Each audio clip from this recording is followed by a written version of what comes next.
Você já olhou para o céu estrelado e sentiu uma conexão com algo vasto e infinito, mas ao mesmo tempo, a ideia de ir à igreja ou à mesquita lhe causa um certo protesto ou resistência interna? Você encontra um profundo significado na música, na arte ou na natureza que simplesmente não cabe em nenhum livro sagrado? Se sim, você não está sozinho. Milhões de pessoas em todo o mundo se identificam hoje como espirituais, mas não religiosas. Mas o que isso realmente significa? É apenas um rótulo da moda para aqueles que estão indecisos, ou há algo mais profundo por trás? Um caminho genuíno, consciente e totalmente legítimo para encontrar o sentido da vida? Neste vídeo, vamos embarcar numa jornada fascinante para separar o joio do trigo. Não vamos apenas dar definições, vamos desmembrar este conceito por completo. Vamos desmistificar o mito principal que impede milhões de pessoas de encontrarem a harmonia. E prometo, ao final deste vídeo, você enxergará seu mundo interior com novos olhos. E a principal pergunta que responderemos é possível construir uma vida plena e significativa, baseando-se na espiritualidade, mas deixando a religião de lado? Vamos descobrir. Para entender por que tantas pessoas separam a espiritualidade da religião hoje, precisamos dar um pequeno passo atrás no tempo. Durante a maior parte da história humana, estes dois conceitos foram inseparáveis, como gêmeos. A religião era o principal, e muitas vezes o único, recipiente para a experiência espiritual. Ela fornecia respostas para todas as perguntas: de onde viemos, para onde vamos, como viver corretamente, o que é o bem e o mal. A estrutura era clara. Havia Deus ou deuses, textos sagrados, profetas, instituições, como a igreja, que interpretavam esses textos, e rituais que ligavam o indivíduo ao divino. Este sistema funcionou por séculos, fornecendo coesão social, orientação moral e consolo diante do caos e da morte. No entanto, a partir da era do Iluminismo, nos séculos 17 e 18, algo começou a mudar. Filósofos como Voltaire, Rousseau e Kant colocaram a razão humana em primeiro plano. Eles incentivaram o questionamento das autoridades, incluindo a autoridade da igreja. A ideia de que o indivíduo poderia alcançar a verdade por conta própria, usando a mente, começou lentamente a corroer o monopólio da religião sobre a espiritualidade.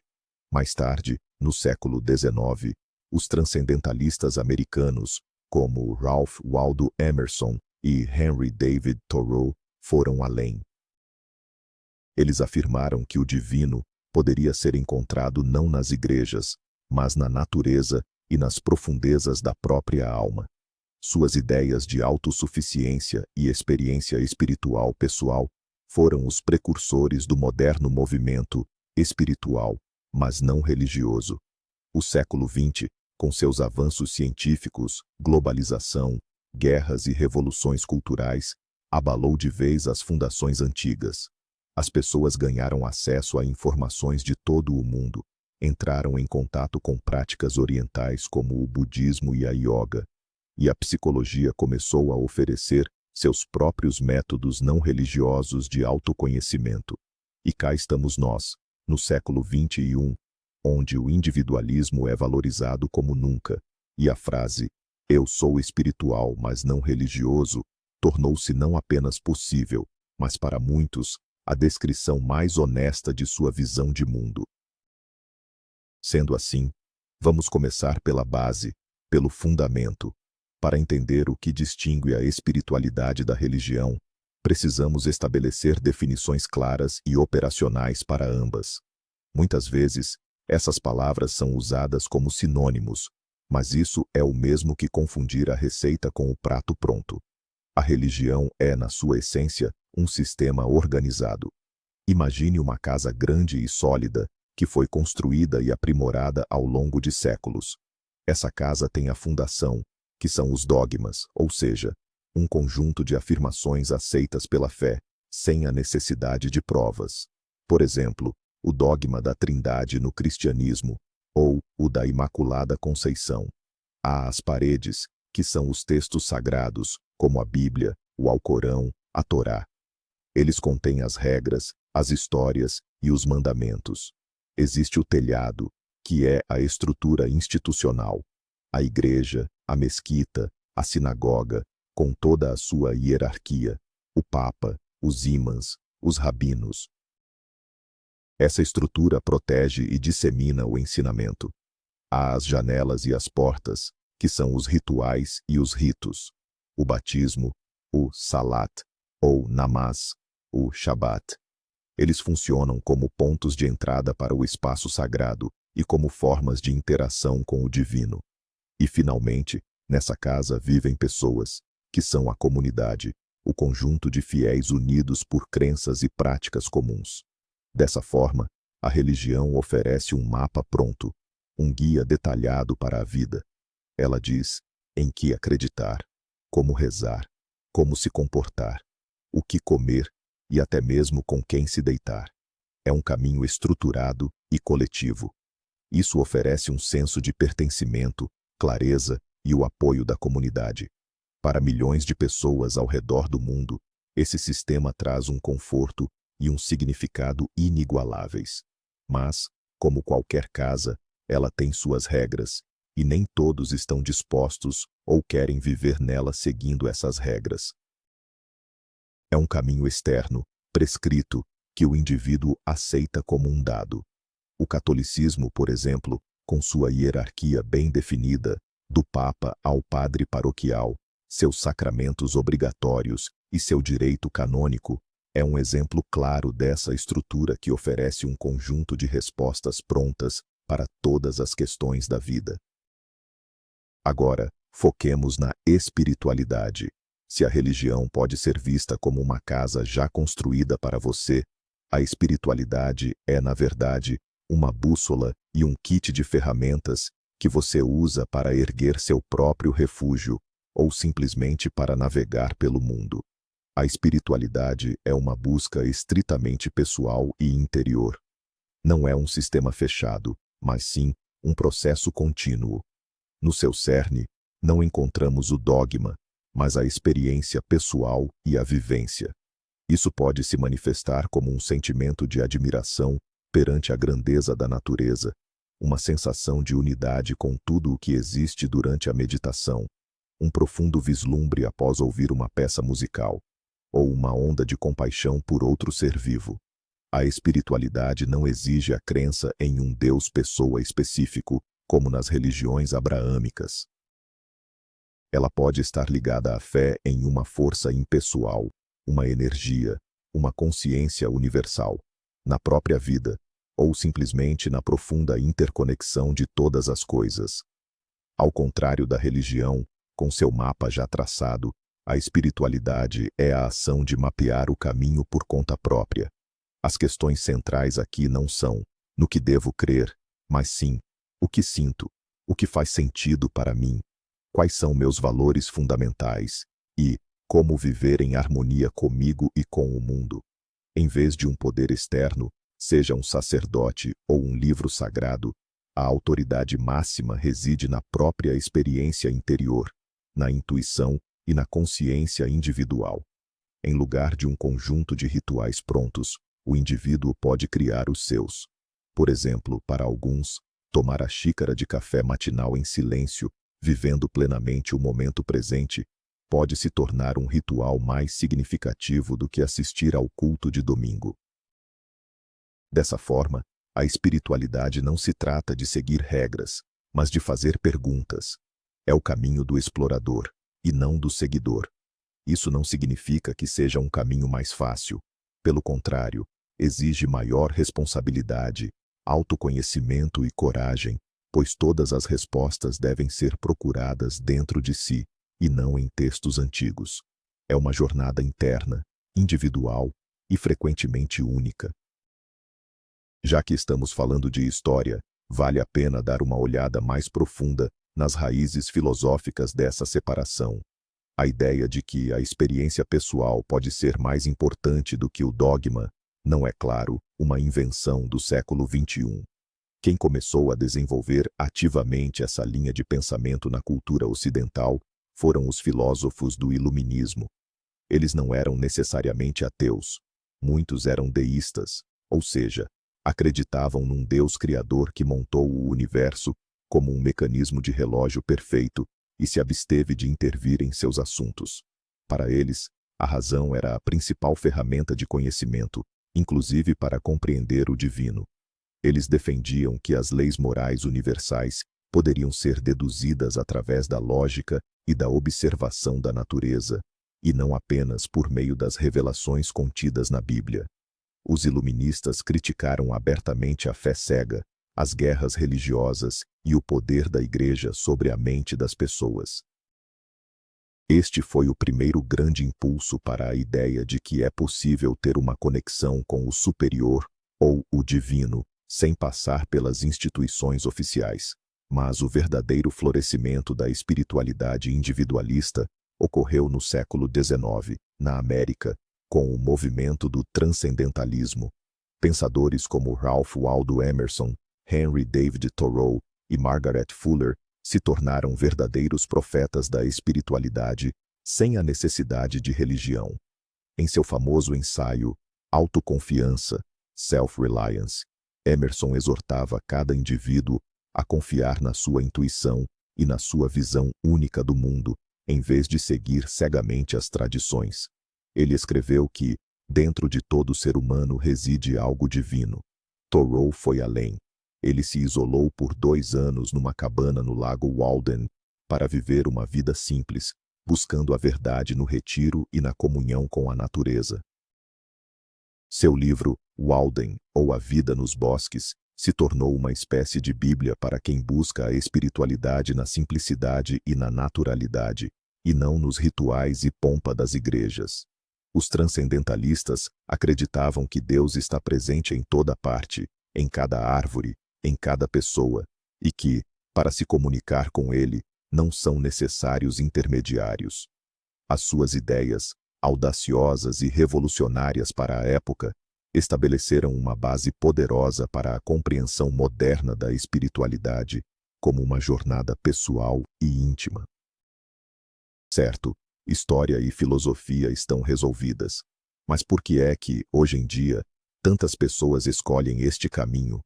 Vamos aprofundar a psicologia deste fenômeno. O que leva o ser humano moderno a dizer não, obrigado, à religião organizada e a embarcar numa jornada mais livre? As razões são várias e bastante profundas. A primeira, e talvez uma das mais comuns, é a experiência pessoal negativa. Para muitas pessoas, a religião está associada a trauma. Isto pode ser uma educação rígida, baseada na culpa e no medo, ou o confronto com a hipocrisia e até mesmo com a violência de líderes religiosos. Quando o sistema, que deveria trazer amor e luz, causa dor e desilusão, a pessoa afasta-se dele, de forma natural. Mas a necessidade de encontrar sentido e de se conectar com algo maior nunca desaparece. E é aí que ela começa a procurar noutro lugar, nos seus próprios termos, sem o risco de se queimar novamente. A segunda razão importante é o desacordo intelectual com os dogmas. O indivíduo moderno, que cresceu na era da ciência e do pensamento crítico, muitas vezes não consegue aceitar cegamente afirmações que contradizem dados científicos ou a lógica elementar. Histórias sobre serpentes falantes, dilúvios universais ou concessões imaculadas podem parecer-lhe nada mais do que mitos antigos. Ele pode respeitá-las como patrimônio cultural, mas não pode construir a sua visão de mundo nelas. Além disso, muitos dogmas parecem moralmente obsoletos. Por exemplo, a atitude de certas religiões em relação às mulheres, à comunidade LGBTQIA+, ou a pessoas de outras crenças. A terceira razão é a busca pela liberdade pessoal e pela autenticidade.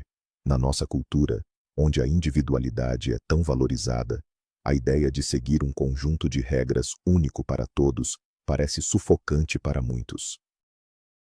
As pessoas querem decidir por si mesmas em que acreditar e como viver. Elas querem criar um sistema de valores que reflita a sua própria experiência única, em vez de aceitar um modelo pronto, criado há milhares de anos, numa cultura completamente diferente. Isto não é rebeldia pela rebeldia, mas sim um profundo desejo de viver em sintonia consigo mesmo. É a rejeição da autoridade externa em favor da autoridade interna, a sua consciência, o seu coração, a sua razão. E a ciência, onde se encaixa nisso? Muitos acreditam que ciência e espiritualidade são inimigas mortais, como água e óleo.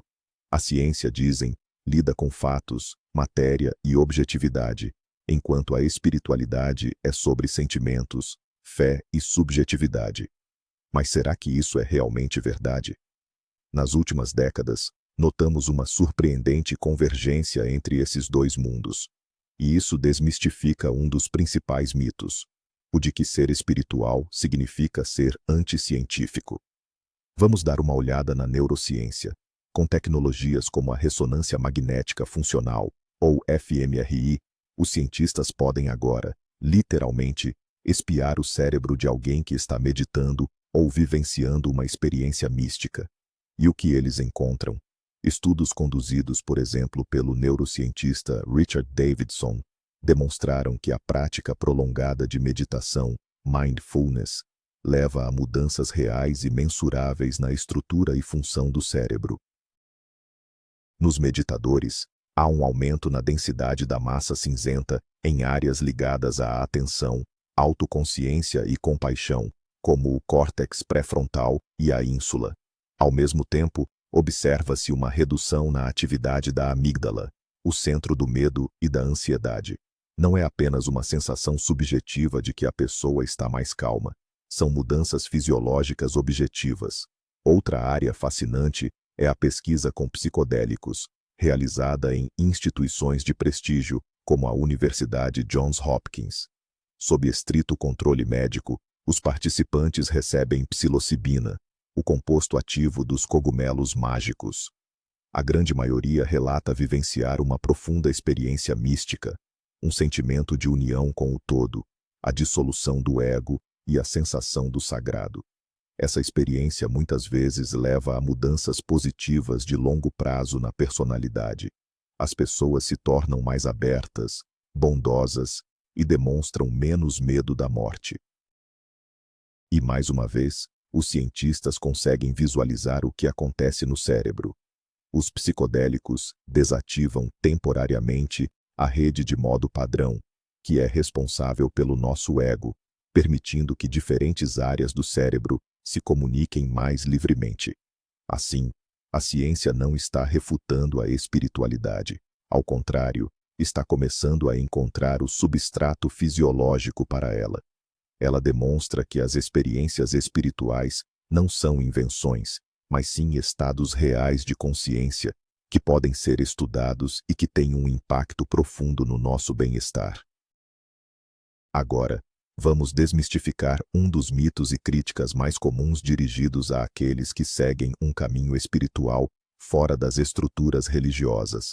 O argumento é mais ou menos este: essa sua espiritualidade não passa de puro egoísmo, é uma religião particular muito conveniente, onde você é seu próprio Deus, faz o que bem entende e não presta contas a ninguém.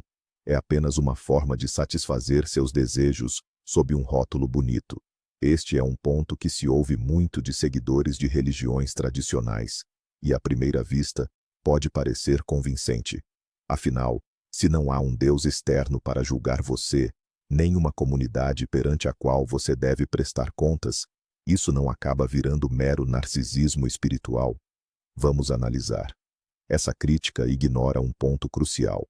A espiritualidade autêntica e profunda não se resume a sentir-se bem 24 horas por dia, 7 dias por semana. Não é um spa para a alma. Pelo contrário, muitas vezes é um caminho difícil e desconfortável de autoconhecimento. Exige a coragem de olhar para os nossos cantos obscuros, admitir nossas fraquezas e processar nossos traumas. Isso exige muito mais responsabilidade pessoal do que simplesmente seguir regras, pois não há ninguém a quem culpar ou em nome de quem você possa obter perdão. Mais ainda, o cerne da maioria dos caminhos espirituais, assim como das religiões, é a ideia de transcendência, ir além do nosso pequeno eu. O resultado fundamental do crescimento espiritual não é o fortalecimento do ego, mas o seu enfraquecimento, ou até mesmo a sua dissolução. Quando uma pessoa, através da meditação, do contato com a natureza ou de atividades compassivas, começa a sentir a sua conexão profunda com os outros, com os animais, com o planeta, seus desejos egoístas recuam. Ela passa a entender que o mal causado a outro é o mal causado a si mesma, pois somos todos partes de um todo. Em vez do egocentrismo, surge o ecocentrismo ou o humanocentrismo. O objetivo deixa de ser a salvação pessoal numa vida após a morte e passa a ser o serviço à vida, aqui e agora. Muitas pessoas espirituais, mas não religiosas, são voluntárias ativas, protetoras do meio ambiente e defensoras da justiça social. Sua bússola moral, alicerçada na empatia e no senso de interconexão, revela-se muitas vezes tão confiável quanto aquela baseada no medo da punição divina.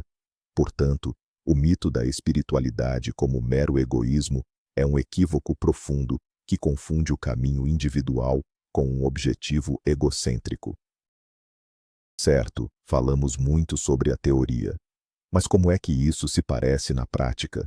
Que ferramentas as pessoas usam nesta jornada? Vamos analisar uma das práticas mais fundamentais e populares, o mindfulness, ou atenção plena. Muitos já ouviram essa palavra, mas é comum interpretá-la de forma errada. Atenção plena não é apenas relaxamento, nem uma tentativa de limpar a mente de pensamentos, e certamente não é magia esotérica. É uma competência completamente específica que pode e deve ser treinada, como um músculo na academia. Na sua essência, mindfulness é a capacidade de direcionar sua atenção para o momento presente, sem julgamento. Parece simples, mas experimente. Sente-se agora mesmo e, por um minuto, apenas observe a sua respiração. Ficará surpreendido com a rapidez com que a sua mente voa para o passado, para o futuro, para listas de tarefas, para ansiedades e fantasias.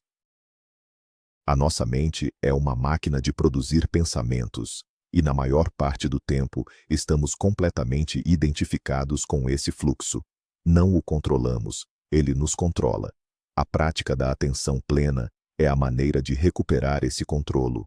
A meditação clássica de mindfulness envolve sentar-se numa postura confortável e direcionar a atenção para algum objeto, geralmente as sensações da respiração. Quando a mente se distrai, e ela se vai distrair milhares de vezes, a sua tarefa é não se repreender, mas sim notar isso gentilmente e com amizade, e trazer a atenção de volta para a respiração. Cada retorno desses é uma repetição para o seu músculo da atenção. O que é que isto proporciona?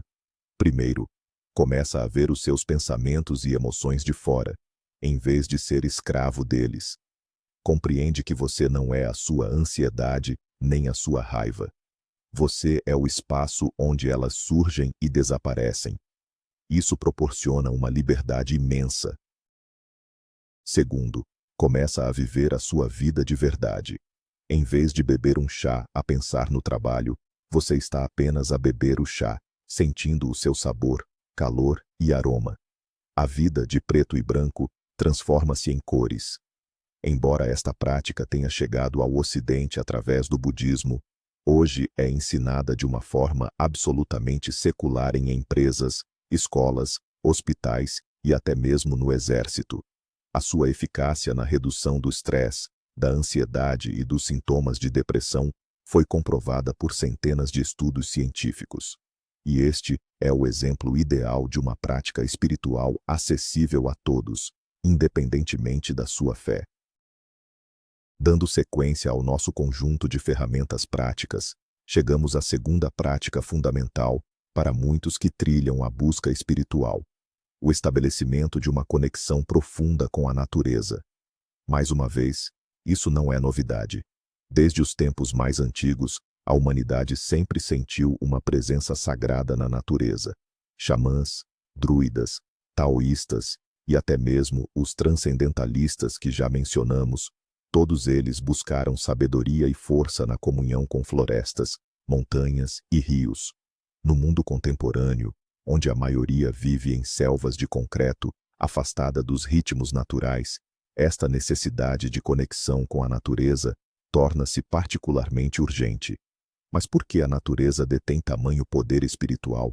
Em primeiro lugar, ela nos arranca do nosso pequeno mundo egocêntrico. Quando você está no topo de uma montanha, olhando para o vale que se estende abaixo, ou quando contempla a Via Láctea à noite, seus problemas pessoais, as preocupações com o trabalho ou as discussões com entes queridos, de repente parecem insignificantes e minúsculos. A natureza nos dá um senso de perspectiva. Ela nos lembra que somos parte de algo muito maior e mais ancestral do que nossas vidas individuais. Essa experiência de admiração ou reverência, como mostram estudos psicológicos, nos torna mais generosos, bondosos e menos autocentrados. Em segundo lugar, a natureza é a grande mestra da ciclicidade e da aceitação. Ela nos ensina que, após o inverno, a primavera sempre retorna, que a morte e o nascimento são duas faces da mesma moeda. Ao observarmos uma árvore velha cair e servir de alimento para uma nova vida, aprendemos a abraçar as mudanças e as perdas inevitáveis que fazem parte da nossa própria jornada. Mas como podemos praticar isso? Não, isso não significa necessariamente ir para a taiga por um mês. Podemos começar com passos pequenos. Encontre o parque mais próximo e simplesmente caminhe por lá, sem telefone ou fones de ouvido. Sinta a terra sob seus pés, toque a casca de uma árvore, ouça o canto dos pássaros. Você pode cultivar plantas dentro de casa e cuidar delas. Pode observar conscientemente a mudança das estações, marcando os dias de solstício e equinócios. Para muitas pessoas, estas ações simples se tornam uma forma de meditação, uma maneira de se ancorar e de sentir que pertencem a este mundo. Esta abordagem, às vezes chamada de ecoespiritualidade, tem se tornado cada vez mais popular, pois não só nutre a alma, mas também nos motiva a cuidar do nosso planeta, que é o nosso único lar. A terceira via mais potente para uma experiência espiritual que dispensa a fé em dogmas é a arte e a criatividade. Você já parou para pensar por que uma música é capaz de nos levar às lágrimas, por que uma pintura nos hipnotiza ou por que um poema faz o coração acelerar? É porque a arte é a linguagem da alma. Ela se comunica conosco em um nível que transcende a lógica e as palavras. Ela é capaz de evocar o que o psicólogo Abraham Maslow chamava de experiências de pico, momentos de puro êxtase, clareza e união com o mundo. Por sua natureza, estas experiências são essencialmente espirituais. E esse caminho funciona nos dois sentidos, tanto para quem aprecia a arte, quanto para quem a cria. Quando você se entrega totalmente a uma sinfonia de Bach, ou à contemplação da Noite Estrelada de Van Gogh, seu ego recua temporariamente. Você para de pensar em si mesmo, nas suas preocupações. Você simplesmente é, junto com a obra de arte. É um momento de pura presença e conexão com algo que é maior do que você, seja o gênio do artista, as emoções humanas universais, ou a própria beleza. Esta vivência pode ser tão profundamente espiritual quanto uma oração em um templo. Por outro lado, o processo criativo em si pode ser uma prática espiritual poderosa. Quando um artista, músico, escritor ou até mesmo um ceramista está totalmente absorvido pelo seu trabalho, ele entra em um estado que o psicólogo Mihaly Csikszentmihalyi chamou de fluxo, flow. Nesse estado, a noção de tempo desaparece, a autoconsciência se dissolve.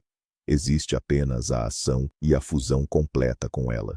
Muitas pessoas criativas descrevem isso como a sensação de que uma força superior está criando através delas, de que são meros condutores, e não precisa ser uma forma de arte elevada.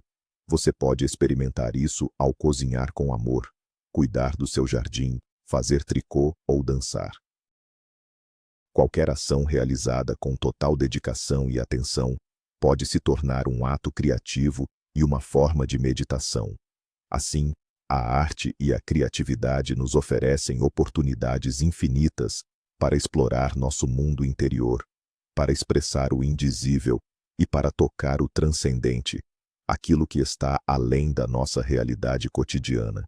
É mais uma maneira de construir nosso templo pessoal, onde as paredes são feitas de telas de pintura e a música é o som de um violão ou o girar de uma roda de oleiro. Uma das questões centrais que a religião e a espiritualidade buscam responder é: qual é o sentido e o propósito da vida? As religiões, em geral, oferecem uma resposta pronta para essa pergunta. Por exemplo, para o cristianismo, o objetivo da vida é servir a Deus, cumprir seus mandamentos e alcançar a salvação no paraíso. Para o Islã, é a submissão total à vontade de Alá. São diretrizes muito claras e poderosas que dão um rumo à existência. Mas o que acontece com quem não consegue aceitar essas respostas? Estaria essa pessoa condenada a uma existência sem sentido em um mundo absurdo? De modo algum. A abordagem espiritual, mas não religiosa, propõe buscar o sentido não no exterior, em prescrições divinas, mas sim no interior, na própria experiência de vida. É neste ponto que as ideias da filosofia e psicologia existencial nos socorrem. Pensadores como Albert Camus e Jean-Paul Sartre afirmavam que o universo por si só não tem sentido. O sentido não existe, ele precisa ser criado. Nós somos lançados neste mundo, e a nossa liberdade, e ao mesmo tempo, nossa responsabilidade, é preencher a vida com significado através das nossas escolhas e ações. Isso pode soar assustador, mas na verdade é uma ideia incrivelmente libertadora. Ela nos diz que não somos meros peões no jogo de outra pessoa, mas sim artistas que pintam o quadro da nossa própria vida. O psicólogo austríaco Viktor Frankl, que passou pelos horrores dos campos de concentração nazistas, desenvolveu essa ideia em seu próprio campo de estudo, a logoterapia, ou terapia do sentido. Ao observar os prisioneiros, ele concluiu que aqueles que mais sobreviviam eram os que tinham um porquê para viver. Alguns queriam rever os filhos, outros, terminar de escrever um livro. Frankl identificou 3 caminhos principais para encontrar o sentido da vida. O primeiro é através da criação e da contribuição, colocando algo novo no mundo. O segundo é através da experiência e da vivência, seja pelo amor a outra pessoa, ou pela apreciação da beleza na arte e na natureza. E o terceiro, e o mais profundo, é através da nossa atitude perante o sofrimento inevitável. Mesmo quando não podemos mudar uma situação, somos livres para escolher como reagir a ela. Dessa forma, para a pessoa espiritualizada, o sentido da vida não é algo que se encontra, como um tesouro, mas algo que se constrói. O sentido pode estar em criar os filhos, ajudar o próximo, explorar o mundo, criar algo belo, ou simplesmente na busca por se tornar a melhor versão de si mesmo. É um processo dinâmico e vivo, e não uma verdade estática e dada de uma vez por todas. A próxima pergunta lógica e crucial é: e a moral, como fica? Se não há um Deus que nos deu mandamentos em tábuas de pedra, e se não temos o medo do inferno, isso significa que tudo é permitido. De onde uma pessoa espiritual, mas não religiosa, tira suas noções de certo e errado? Este é outro mito comum, que a moralidade é impossível sem a religião.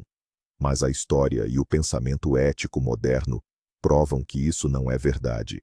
A base da ética secular, ou humanista, não está em revelações divinas, mas sim em qualidades intrinsecamente humanas: razão, empatia e a busca pelo bem-estar geral. Vamos entender como isso funciona. Primeiro, a empatia. Esta é a nossa capacidade inata de nos colocarmos no lugar do outro, de sentir a dor de outra pessoa como se fosse a nossa. A neurociência, inclusive, descobriu em nosso cérebro os chamados neurônios espelho, que se ativam tanto quando realizamos uma ação, quanto quando vemos outra pessoa realizá-la. A empatia é o fundamento biológico da moral. Não precisamos de um mandamento como "não matarás" para entender que infligir dor a outro ser vivo é errado. Nós simplesmente sentimos isso. Em segundo lugar, o raciocínio e a lógica. Com base na empatia, podemos construir todo um sistema ético. O princípio mais conhecido é a regra de ouro, que diz: trate os outros como você gostaria de ser tratado. É interessante notar que essa regra existe, de uma forma ou de outra, em praticamente todas as culturas e religiões, o que atesta a sua universalidade. Mas para aplicá-la, não é preciso ter fé em Deus. Basta um simples experimento mental. Eu gostaria que me roubassem? Não. Então, eu também não devo roubar. Eu gostaria que mentissem para mim? Não. Logo, devo ser honesto. Em terceiro lugar, a busca pelo bem-estar coletivo. A ética secular é frequentemente consequencialista, o que significa que ela avalia um ato pelas suas consequências. Uma ação é considerada boa quando leva ao aumento da felicidade e à diminuição do sofrimento para o maior número de pessoas. Esta ideia, conhecida como utilitarismo, exige que pensemos não apenas em nós mesmos, mas em como as nossas ações afetam a sociedade como um todo. Desta forma, a moralidade da pessoa espiritual não se baseia no medo da punição ou no desejo de receber uma recompensa na vida após a morte. Ela se baseia na profunda convicção interior de que a compaixão, a honestidade e o cuidado com o próximo são simplesmente a melhor maneira de coexistirmos neste planeta. É uma moral que vem de dentro e não é imposta de fora. Uma outra crítica frequentemente dirigida aos espirituais, mas não religiosos, é a de que são, inevitavelmente, pessoas solitárias. A religião, como já mencionamos, proporciona um poderoso senso de comunidade e de pertencer a uma grande família. Os fiéis oram juntos, celebram juntos e apoiam-se mutuamente nos momentos difíceis. Mas e o buscador espiritual individualista? Estará ele fadado ao isolamento em sua jornada? Este estereótipo do místico solitário, sentado no topo de uma montanha, não corresponde totalmente à realidade. Sim, o caminho espiritual é primordialmente uma jornada interna, e momentos de recolhimento são cruciais. Mas isso não significa que deva ser percorrido em total solidão. O ser humano é social, e a necessidade de conexão e apoio de pessoas com mentalidade semelhante não desaparece.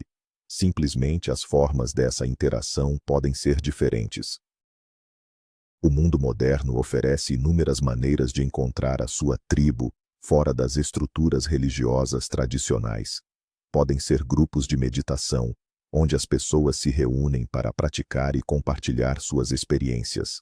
Podem ser centros de retiro, onde é possível se afastar por alguns dias ou semanas para aprofundar a prática em um ambiente de apoio.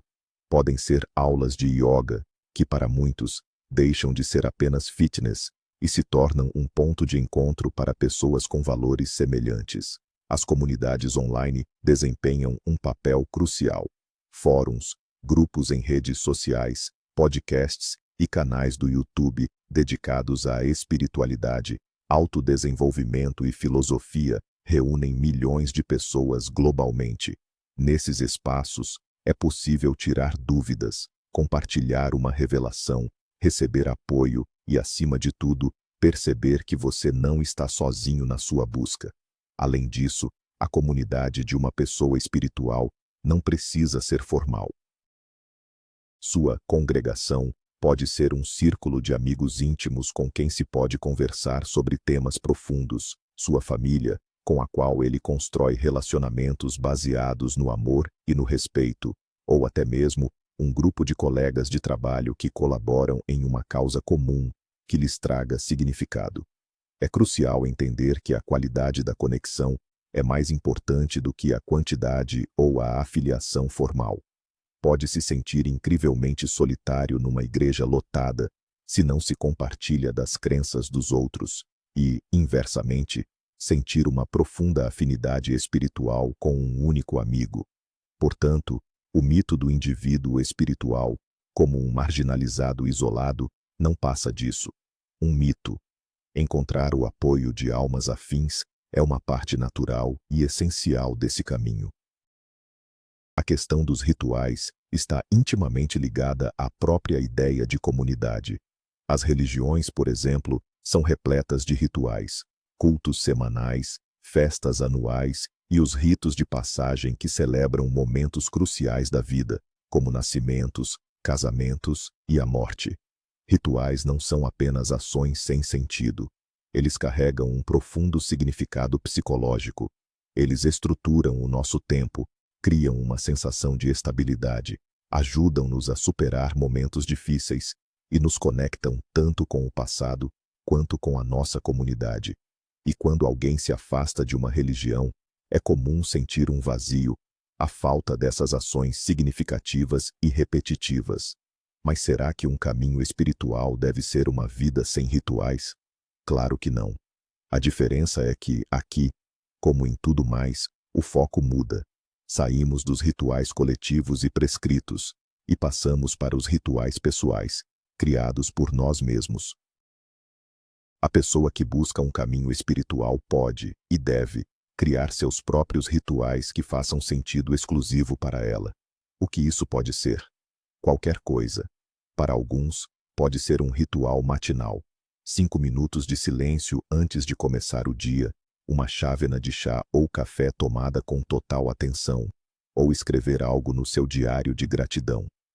Esse tipo de ritual ajuda a sintonizar o dia e a definir o seu tom. Para outros, pode ser um ritual noturno, uma breve meditação antes de dormir para liberar a tensão do dia, ou ler algumas páginas de um livro inspirador. Rituais pessoais também podem estar ligados à natureza.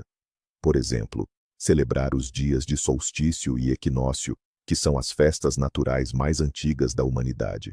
Isso pode ser simplesmente uma caminhada na floresta naquele dia, refletindo sobre a ciclicidade da vida, sobre a mudança entre luz e escuridão, tanto fora quanto dentro de nós. Podemos criar rituais para processar o luto, por exemplo, acender uma vela em memória de um ente querido que se foi, no dia do seu aniversário. Podemos criar um ritual para celebrar as nossas conquistas, mesmo as mais pequenas. A principal diferença entre um ritual pessoal e um religioso é que o seu significado não é imposto externamente, mas sim inserido pela própria pessoa. A força não reside no fato de que os ancestrais faziam assim, ou está escrito no livro, mas sim no fato de que ele ressoa com o seu mundo interior, aqui e agora. Criar esses pequenos momentos sagrados na vida cotidiana é uma maneira poderosa de preenchê-la com significado, profundidade e consciência. É uma forma de dizer ao universo: eu estou aqui, eu estou presente, a minha vida importa. Não seria justo pintar apenas um quadro otimista. Assim como qualquer filosofia de vida, a abordagem espiritual, mas não religiosa, tem seus críticos e seus calcanhares de Aquiles.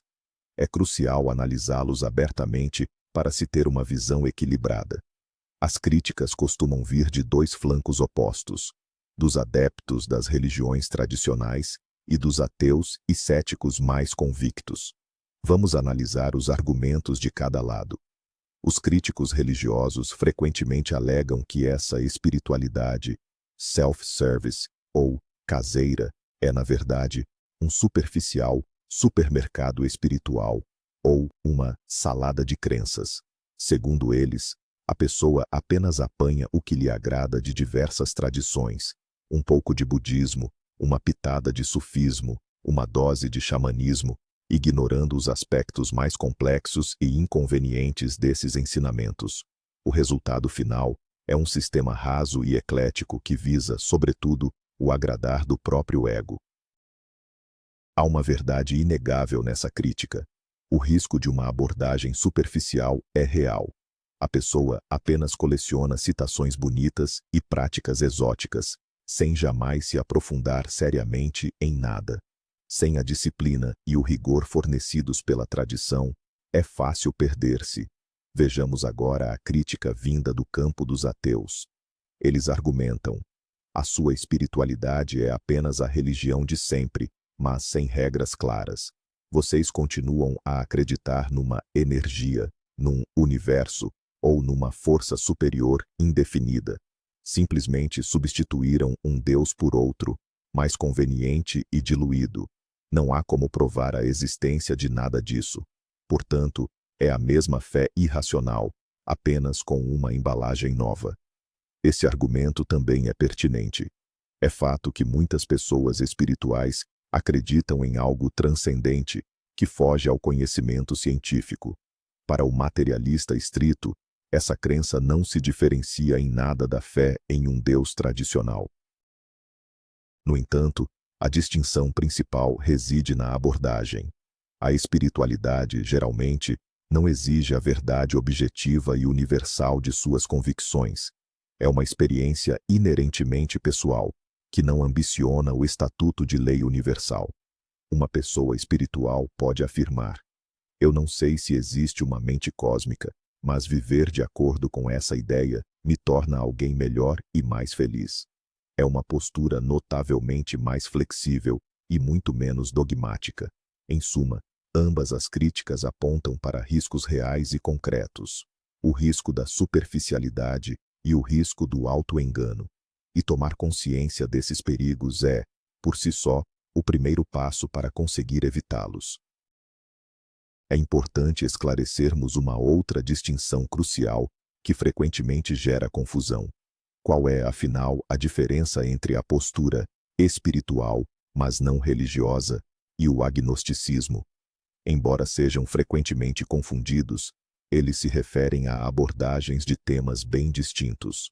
O agnosticismo é uma postura gnosiológica, isto é, relacionada ao conhecimento. O agnóstico responde à pergunta: Deus, ou uma força superior, existe? Com sua famosa réplica: eu não sei, e ninguém pode saber.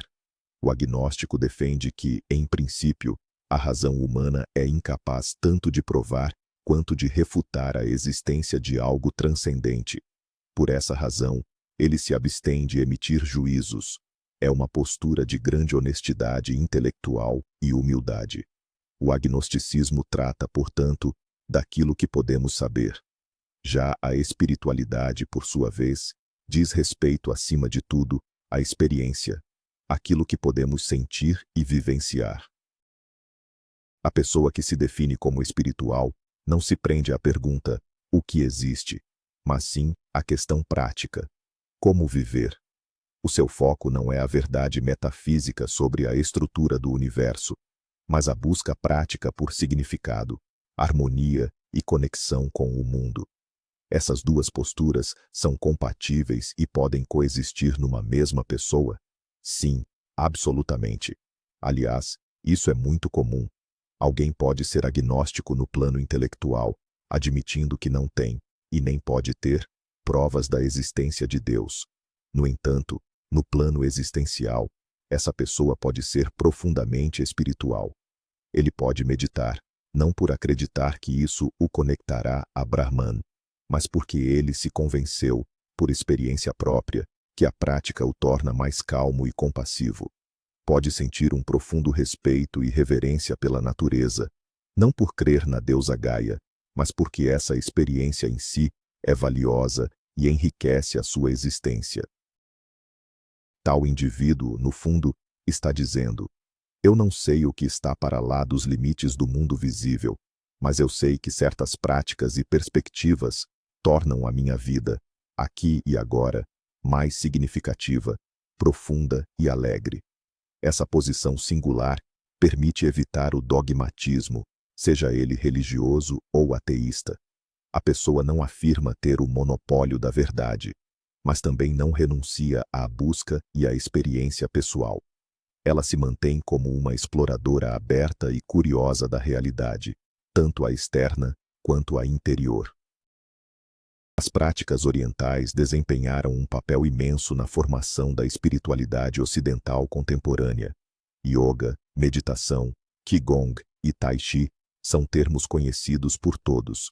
Milhões de pessoas ao redor do mundo estendem seus tapetes de yoga, sentam-se na posição de lótus ou executam movimentos fluidos em parques. Mas é crucial entender que, ao chegarem ao Ocidente, essas práticas sofreram uma transformação significativa. Nas suas culturas de origem, Índia, China, Tibete, elas foram e continuam a ser partes integrantes de complexos sistemas filosófico-religiosos, hinduísmo, budismo e taoísmo. A yoga não é apenas um conjunto de exercícios físicos, mas sim uma das 6 escolas da filosofia hindu, um caminho óctuplo para a libertação, ou samadhi. As asanas, ou posturas, representam apenas um dos 8 estágios.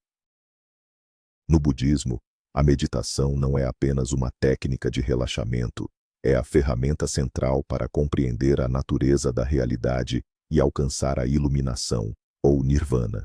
Quando essas práticas chegaram ao Ocidente, especialmente no século XX, elas foram em grande parte despojadas do seu contexto religioso e cultural.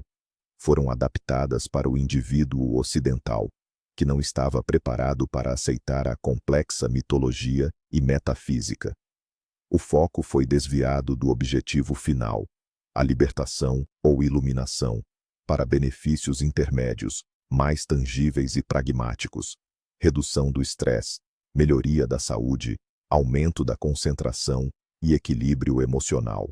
Assim nasceu, por exemplo, o Programa Secular de Redução de Estresse, baseado na atenção plena, ou MBSR, Mindfulness Based Stress Reduction, desenvolvido por Jon Kabat-Zinn. Este programa utiliza técnicas de meditação budista, mas numa abordagem estritamente científica e não religiosa. Este processo de adaptação apresenta prós e contras. Por um lado, tornou estas ferramentas poderosas acessíveis a um vasto número de pessoas que nunca as teriam procurado na sua forma tradicional. Isso trouxe benefícios inegáveis a milhões. Por outro lado, há o risco de deitar o bebê fora com a água do banho, perder a profundidade e a sabedoria contidas nessas tradições. Quando a yoga se transforma exclusivamente em fitness e a meditação numa ferramenta para aumentar a produtividade, perde-se o seu potencial transformador. Portanto, é vital que o buscador espiritual encontre um equilíbrio, usar estas práticas na sua vida, mas ao mesmo tempo respeitar as suas raízes e, sempre que possível, estudar a filosofia subjacente a elas. Uma das questões mais complexas e inevitáveis que qualquer visão de mundo precisa enfrentar é, sem dúvida, a da morte. As religiões oferecem respostas claras e reconfortantes: a vida eterna no paraíso, a reencarnação, a união com Deus. Essas crenças ajudam a lidar com o medo existencial do nada que assombra a humanidade. Mas o que pode oferecer uma abordagem espiritual, mas não religiosa? Como ela nos ajuda a encarar a nossa própria finitude sem a promessa da imortalidade da alma? Não há uma única resposta, mas existem várias linhas de pensamento que podem trazer conforto e aceitação. A primeira é a mudança de foco, da duração da vida para a sua profundidade e qualidade. Se esta vida é a única coisa que temos, isso torna cada momento dela infinitamente valioso. A consciência da nossa finitude nos motiva a não adiar a vida, mas sim a vivê-la plenamente, com brilho e significado, aqui e agora. É um apelo para não perdermos tempo com o vazio, mas para nos dedicarmos ao que é realmente importante: amar, criar, aprender e ajudar. A segunda é a ideia de que a nossa continuidade não reside numa alma individual, mas sim em algo maior. É a noção do legado. Essa continuidade pode manifestar-se nos nossos filhos e netos, nas ações que realizamos, nas ideias que semeamos ou na boa memória que deixamos nos corações dos outros. Morremos, mas o que há de melhor em nós continua a viver no mundo. A terceira, e mais mística, é a visão da união com a natureza e com o cosmos. Sob esta ótica, o nosso corpo é feito de átomos que um dia foram parte das estrelas. Após a morte, estes átomos não desaparecem. Eles simplesmente regressam ao grande ciclo da matéria, tornando-se parte do solo, das plantas e de outros seres vivos. A nossa consciência individual pode apagar-se, mas a força vital que estava em nós apenas mudará de forma. Não é a imortalidade do ego, mas sim a dissolução na eternidade, um regresso ao lar. Tais perspectivas, claro, exigem coragem e aceitação. Elas não oferecem um consolo fácil. No entanto, elas podem conduzir a um profundo sentido de paz e harmonia com a ordem natural das coisas, onde a vida e a morte não são inimigas, mas sim parceiras inseparáveis na grande dança da existência. Ao falarmos sobre espiritualidade, é impossível não abordar um tema bastante delicado e controverso: os psicadélicos. Durante milênios, diversas culturas ao redor do mundo utilizaram os chamados enteógenos, substâncias que, literalmente, despertam o divino interior. Incluem-se aí os cogumelos mágicos dos astecas, a bebida ayahuasca das tribos da Amazônia e o soma na Índia antiga. Xamãs e sacerdotes os utilizavam em rituais para comunicação com os espíritos, cura e obtenção de profecias. No século XX, com a descoberta do LSD, os psicadélicos ingressaram na cultura ocidental e, por um período, se tornaram o emblema da contracultura. Seguiu-se, então, um longo período de proibição e demonização. No entanto, nas últimas 2 décadas, assistimos a um verdadeiro renascimento da pesquisa científica sobre psicadélicos nas principais universidades do mundo, como o Imperial College London, a Universidade de Nova York e Yale. E os resultados dessas investigações são surpreendentes. Os cientistas descobriram que uma única dose de psilocibina, ou LSD, administrada num ambiente controlado e de suporte, pode induzir uma profunda experiência mística. Essa experiência, por sua descrição, é praticamente indistinguível dos relatos de místicos de todas as religiões ao longo dos séculos. Um sentimento de unidade com tudo o que existe, a dissolução do ego, uma sensação de amor ilimitado e reverência, e a compreensão de verdades profundas sobre si mesmo e o mundo. Mais do que isso, essa experiência frequentemente leva a mudanças positivas duradouras. Pacientes em estágios terminais de câncer se libertam do medo da morte, e pessoas que sofrem com depressão severa e vícios encontram a força necessária para a cura. É crucial entender: os psicadélicos não são uma pílula mágica nem um mero divertimento. São uma ferramenta extremamente poderosa que, em mãos erradas ou usada de forma inadequada, pode ser perigosa. Eles não criam a espiritualidade, mas agem como um catalisador, como uma chave que abre temporariamente a porta para as camadas mais profundas da psique. Podem mostrar ao indivíduo o seu potencial e proporcionar a vivência da unidade almejada por muitas práticas espirituais. Mas, uma vez que a porta se fecha, o trabalho real começa: a integração dessa experiência na vida cotidiana. Para muitas pessoas em busca espiritual, essa experiência pode se tornar um ponto de viragem, uma confirmação de que, para além da nossa consciência egóica comum, existem outros estados de ser, mais profundos e significativos. Finalmente, chegamos a um dos maiores perigos na jornada do buscador espiritual, o chamado mercado espiritual. Onde existe demanda, a oferta sempre aparece. E como o interesse pela espiritualidade sem religião é imenso, surgiu toda uma indústria dedicada a oferecer soluções rápidas e fáceis para todos os problemas espirituais.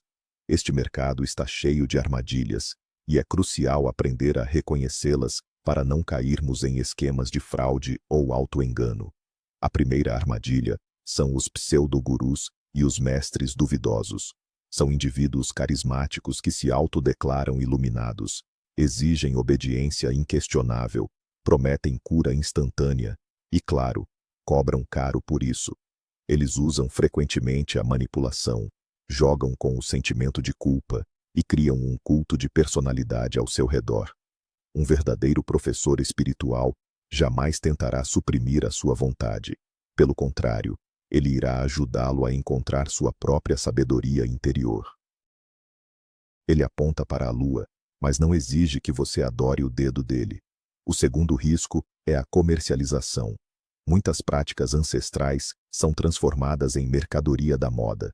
A yoga é reduzida a leggings caras, a meditação a um aplicativo pago no celular, e a atenção plena, o mindfulness, a treinamentos corporativos para aumento de produtividade. Claro, não há nada de errado nesses itens em si, mas há o perigo de que a essência se perca por trás de uma embalagem atraente.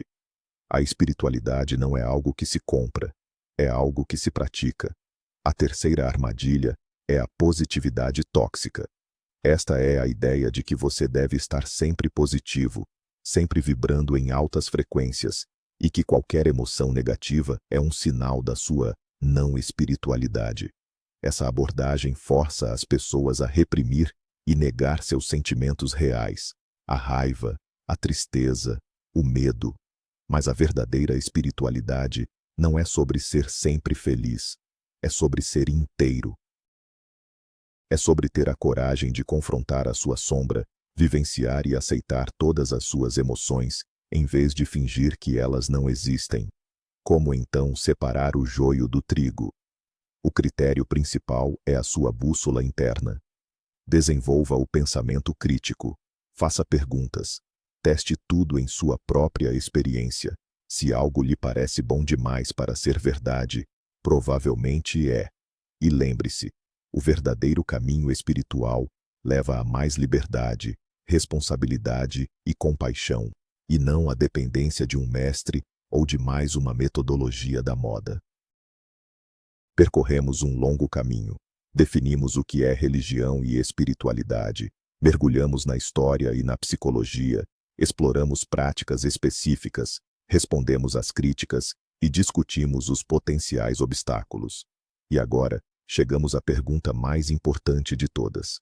Como é que unimos tudo isto? Como podemos, na prática, construir o nosso sistema espiritual pessoal, o nosso próprio caminho, aquele que realmente funciona para nós? Não é tão complicado quanto parece. É um processo criativo e fascinante. Aqui estão 5 passos práticos que podem ajudar a estruturar essa jornada. O primeiro passo: autoconhecimento. Antes de construir qualquer coisa, precisamos de estudar o material. E esse material é você. O primeiro passo é o autoconhecimento. Faça a si mesmo perguntas honestas. O que é realmente importante na minha vida? Quais são os meus valores fundamentais? Em que momentos me sinto mais vivo, mais ligado a algo maior? O que me traz alegria e o que me causa sofrimento? O que é para mim o bem e o mal? Pegue num diário e comece simplesmente a registrar os seus pensamentos, sem filtros. Este será o seu material de base. O segundo passo: exploração e experiência. O segundo passo é a exploração e a experimentação. Comece a estudar diferentes tradições, mas não as aborde como dogmas imutáveis, e sim como fontes de inspiração. Leia sobre o budismo, o taoísmo, o estoicismo ou o humanismo. Experimente práticas diversas. Tente a meditação, mindfulness, durante um mês. Comece um diário da gratidão. Tente caminhar regularmente no parque sem o telemóvel. Experimente fazer voluntariado. Aborde isto como um cientista experimentador. Repare no que ressoa consigo e no que não ressoa. O que o torna mais calmo, mais bondoso, mais consciente. Não tenha medo de absorver um pouco de cada fonte. O seu objetivo não é copiar o caminho de outra pessoa, mas sim Criar o seu. O terceiro passo. Criação de rituais pessoais. O terceiro passo é a criação de rituais pessoais. Como já mencionamos, os rituais são vitais. Com base na sua experiência, crie rituais simples, mas significativos, que fará regularmente. Pode ser algo muito básico, como beber uma chávena de chá em silêncio todas as manhãs, ou dedicar 5 minutos a escrever o que aprendeu no dia anterior. Estas pequenas âncoras irão dar-lhe suporte e estabilidade ao longo do caminho. O quarto passo. Encontrar a comunidade. O quarto passo é a procura de uma comunidade. Encontre pelo menos uma ou duas pessoas com quem possa falar abertamente sobre estes temas, sem ser julgado. Partilhe as suas descobertas, dúvidas e dificuldades. O apoio de pessoas com ideias semelhantes é inestimável. O quinto passo. Flexibilidade. E por fim, o quinto e mais importante passo. Seja flexível. O seu sistema espiritual não é um monólito gravado na pedra. É um organismo vivo que vai crescer e mudar consigo. Aquilo que funcionava perfeitamente para si aos 20 anos pode não funcionar aos 40. Esteja disposto a rever as suas crenças, a abandonar o antigo e a experimentar o novo. O essencial neste caminho não é atingir um ponto final fixo, mas sim o próprio processo. O processo de conhecer a si mesmo e ao mundo. O processo de se tornar uma pessoa mais íntegra, amorosa e sábia. Para concluir a nossa grande jornada, a pergunta principal era: é possível ser espiritual sem ser religioso? Depois de tudo o que exploramos, creio que a resposta é cristalina. Sim, com certeza. Nós vimos que a religião é um sistema coletivo e organizado, repleto de dogmas, rituais e instituições estabelecidas.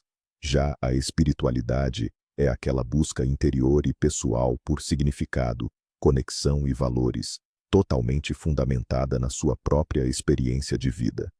Esses conceitos não são mutuamente exclusivos. É totalmente possível ser religioso e espiritual simultaneamente.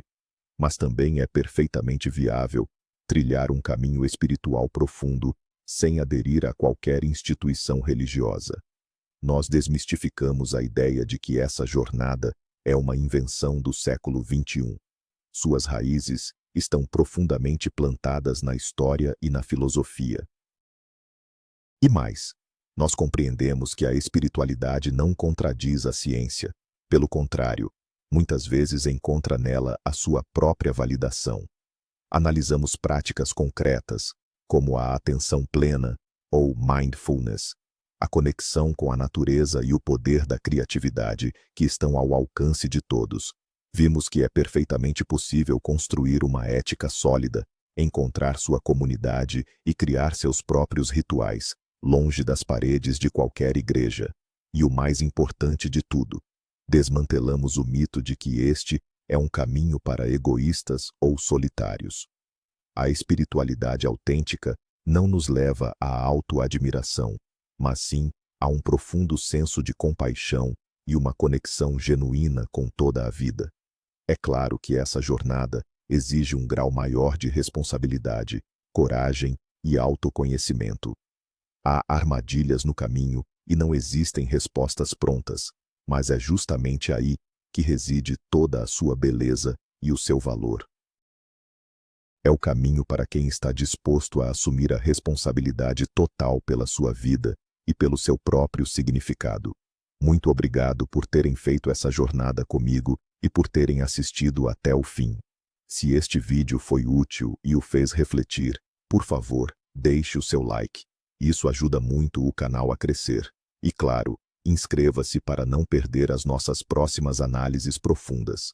Agora, o meu grande desafio para você. Como você define a sua espiritualidade?